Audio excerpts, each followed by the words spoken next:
Welcome back to this channel, guys. So in this video I'll be going to be using this pattern we drafted in my last video to cut on my actual fabric.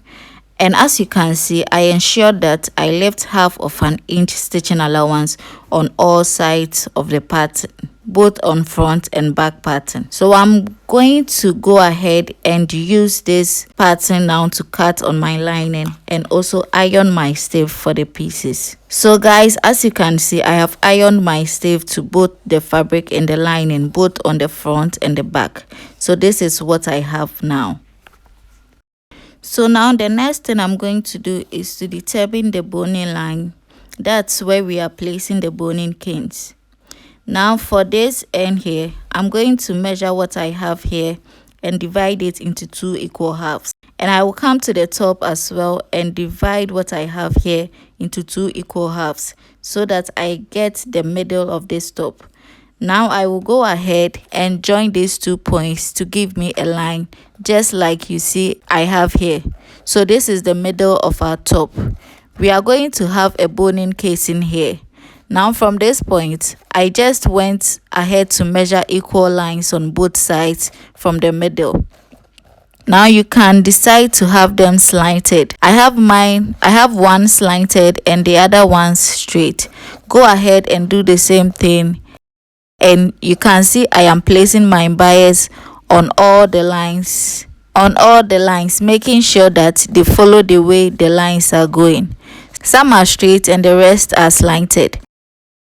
And afterwards, I went ahead to stitch them on both sides, and this is what I have after I was done stitching them down. And for the back, I went ahead to just place one boning case on the back, leaving 4 inches from the middle. I placed the boning case on both back pieces. Go ahead and do same thing. So guys, coming to the cap pieces, there are 2 caps pieces. Okay, we are going to remove the patterns. We don't need them for now, and we are going to remove the lining pieces as well because we are going to work on the fabric. Make sure they are in the direction they are supposed to go, and then pick one from both sides. So these first 2, I'm going to go ahead and pin them all around on this side here. Just go ahead and do it exactly the way I am doing it.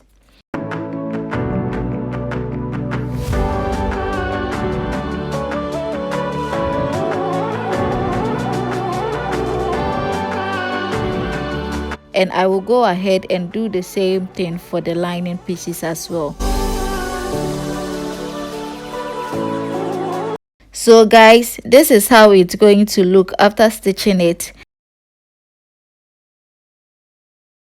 And you can see I have notched all the way around. So I am going to iron it. I don't have the tailor's ham, so watch carefully how I am going to do mine. You can do the same thing if you don't have the tailor's ham as well, and it's going to come out perfectly. Trust me.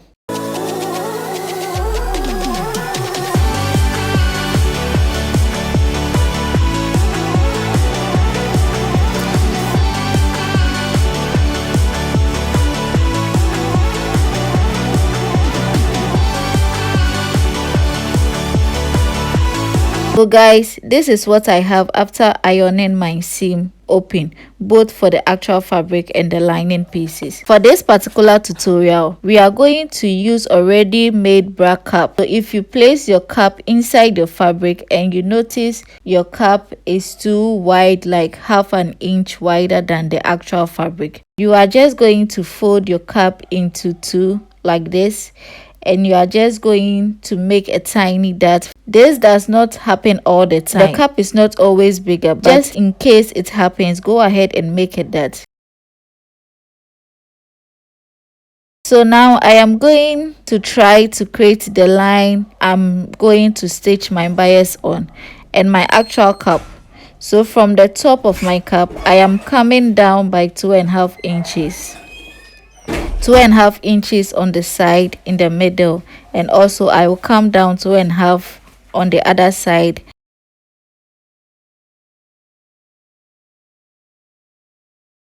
and just connect it to give me a straight line.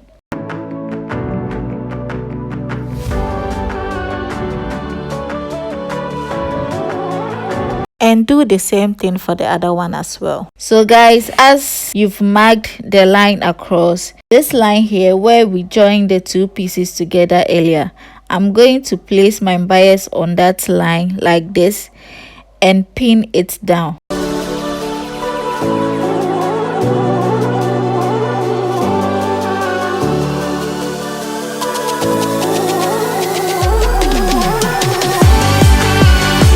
And do the same thing for the other one as well. Now I will place my other one on the yellow line. It is very simple. Same thing as we see on the top we are trying to recreate, and we are going to do it the same thing on the other cap. So I will go to the machine and sew this down. But I will advise you sew the one coming from the under first before placing this one on top and stitching it down. So guys, after stitching, I went ahead and ironed it down. So just arrange them in this direction they are supposed to be. So always ensure that the smaller parts are going towards the center. After that, I'm going to pin the cap around the space that we have for the cap to sit. So go ahead and do it the same way I am doing it right now. And do the same thing for the other one as well.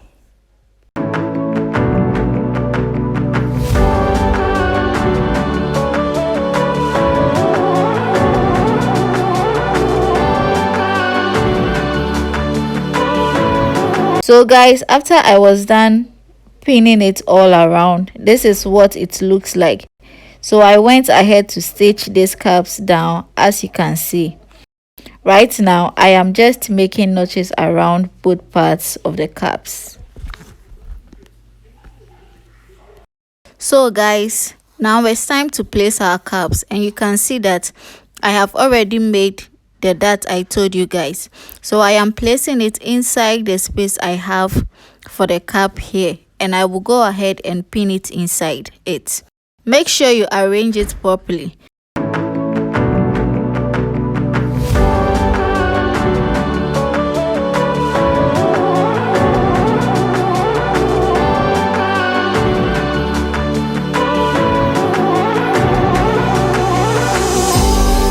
So I have done it for this side. You do exactly the same for the other side before using your hemming stiff.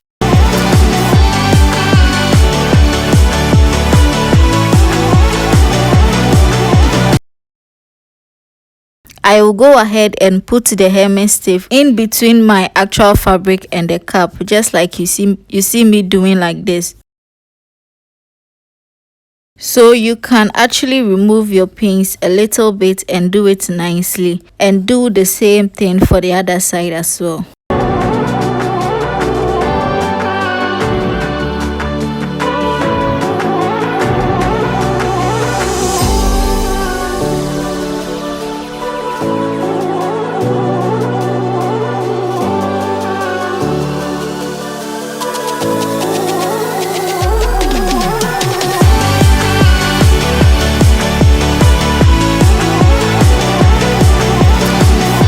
So I am going to cut out this excess I have to shape the top to how I want it. You can go ahead and do the same thing for yours. If your cap came out perfectly without no excess, you don't need to actually go through this process. So now it's time to join the back pieces to the front. So I went over to the machine to join the back pieces to the front. Sorry, I couldn't record that place, but it's simple. You can do it. If you have any problem, you can ask me in the comment section. So this is how it was looking like, and I went ahead to trim the excess allowances on the inside.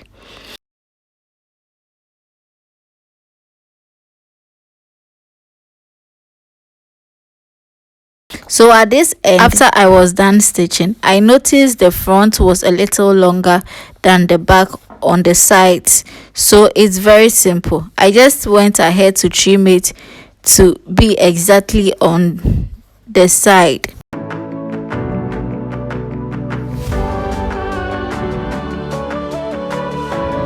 So I have my lining pieces here. I went ahead to stitch down the lining pieces just exactly the same way I have done on the actual fabric, and you can see what I have here. So what I am going to do now is to stitch on the top here all the way around. So after I was done making that stitch, this is what it looks like. I'm just going to trim the excess all the way around. Just do it all the way to the end.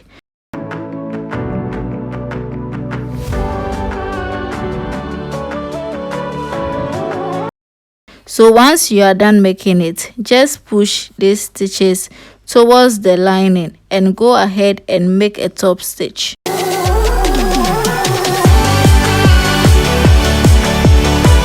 So guys, after making the top stitch, this is how it looks like. So actually this is to help it so that the lining won't show in front.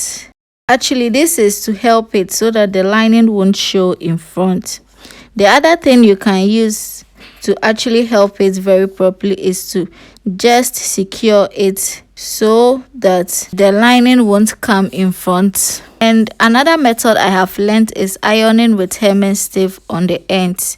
So you just cut hemming stiff and place it on the ends, and you just go ahead and iron it.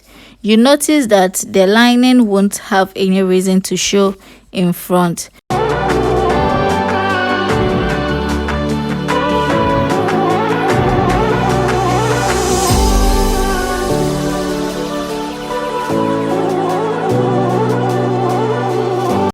So this is what I have after ironing it down.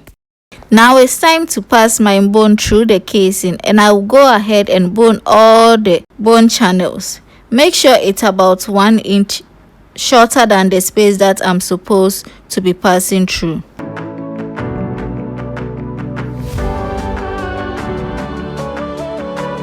So guys, after I was done passing the bone through the channel, this is what it looks like. And you can see it's actually bent now. So you can go ahead and iron it properly. So now we want to go ahead and stitch the ends of this blouse. So flip it over to the wrong side like this. It's not going to be the easiest thing you do. So I'm just going to pin all the way around the ends.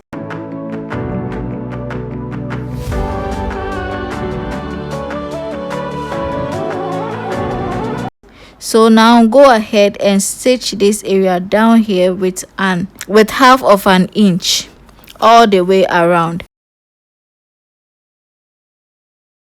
And after I was done stitching, this is what I have. So I'm just going to have notches around again, and then going to turn this over to the right side. So turning this over to the right side is quite tricky. We have bonings inside, so it's gonna be hard, but just take your time and do it.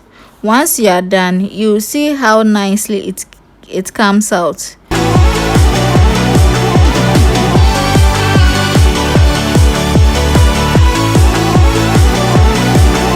So we go out to iron this properly.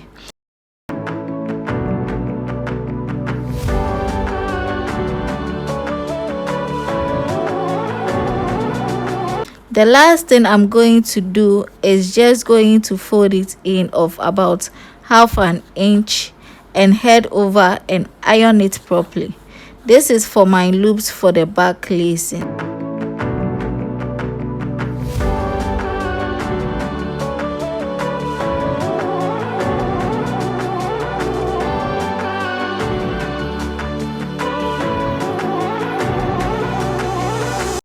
I will cut my loops as many as I can. So now I'm going to mark the space that I want my loops to be. So from this top here, I'm going to come down by 1 inch. So I'm just going to continue with 1 inch difference till I get to the end.